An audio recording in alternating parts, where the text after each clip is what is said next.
aparatur perdagangan, selamat datang di tutorial pengisian instrumen analisis kebutuhan pelatihan. Sebelumnya, apa sahabat tahu apa itu AKP? AKP merupakan suatu langkah untuk mengidentifikasikan kesenjangan atau gap kompetensi antara standar kompetensi yang harus dimiliki dan kompetensi kerja nyata.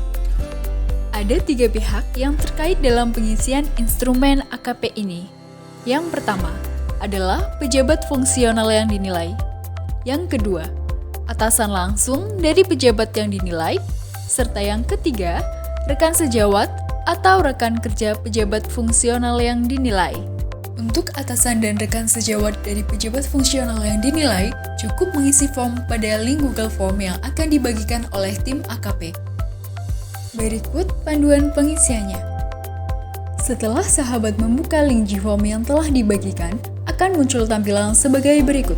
Anda sebagai atasan langsung dan rekan sejawat pejabat yang dinilai dapat memilih satuan eselon 2 Anda dengan cara memilih pada drop-down yang telah disediakan. Isikan nama serta jabatan Anda sebagai atasan dan rekan sejawat dari pejabat yang dinilai. Selanjutnya, isikan nama serta pangkat atau golongan pejabat fungsional yang dinilai dengan cara klik drop-down.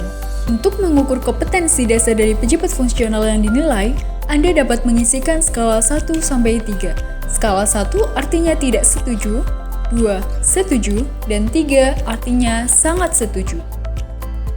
Pada bagian penguasaan kompetensi analis perdagangan, silahkan sahabat isi seperti langkah sebelumnya. Ada 6 elemen kompetensi yang perlu dinilai. Pengelolaan ekspor dan impor, analisis kelayakan penerbitan dokumen perizinan atau non-perizinan bidang perdagangan, pengendalian harga dan pengelolaan distribusi, pemberdayaan konsumen dan pembinaan pelaku usaha, penyelenggaraan promosi perdagangan, serta penyelenggaraan sistem informasi perdagangan. Silahkan isi dengan cara memilih skala 1-3. Selanjutnya, tutorial pengisian Excel untuk pejabat fungsional yang dinilai.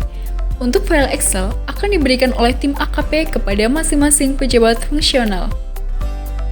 Sebelum sahabat mengisi matriks 1, 2, dan 3, silahkan sahabat isi identitas terlebih dahulu.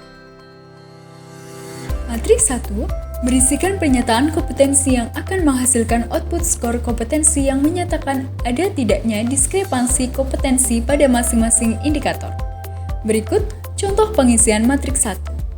Anda dapat memilih 1 jika Anda merasa tidak mampu memahami kebijakan tata niaga ekspor non-migas dan kebijakan pengembangan pasar dan informasi ekspor.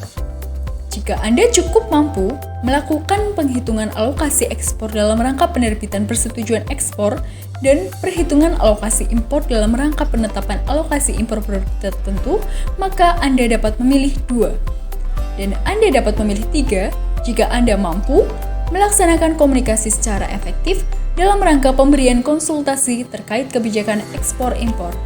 Isikan semua indikator hingga selesai seperti contoh berikut. Kemudian, lanjutkan ke matriks 2.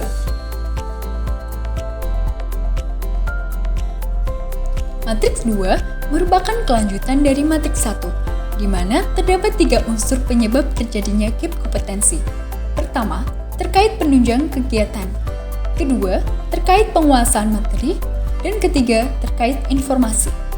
Berikut contoh pengisian matriks 2.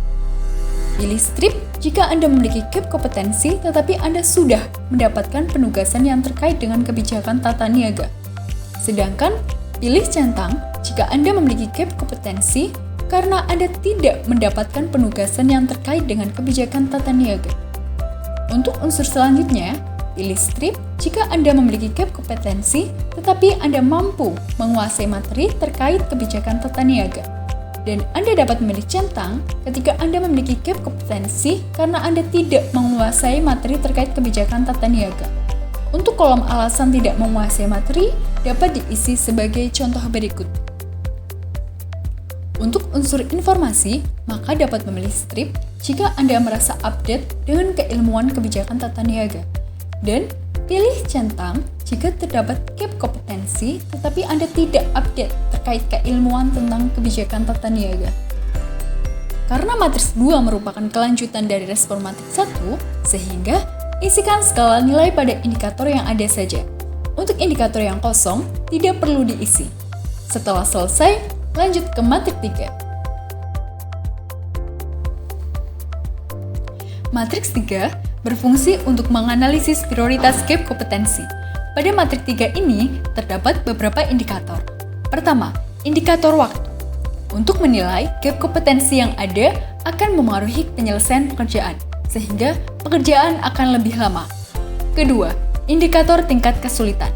Untuk menilai gap kompetensi yang akan memengaruhi tingkat kesulitan dalam bekerja, sehingga pekerjaan menjadi lebih susah untuk diselesaikan.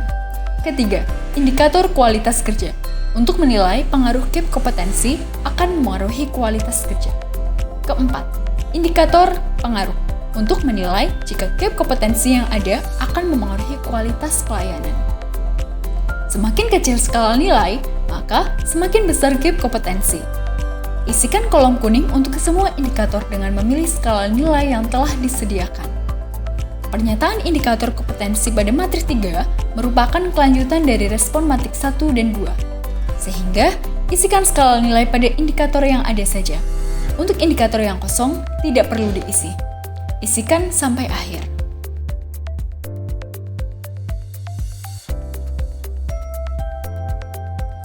Isilah survei AKP ini sebaik mungkin.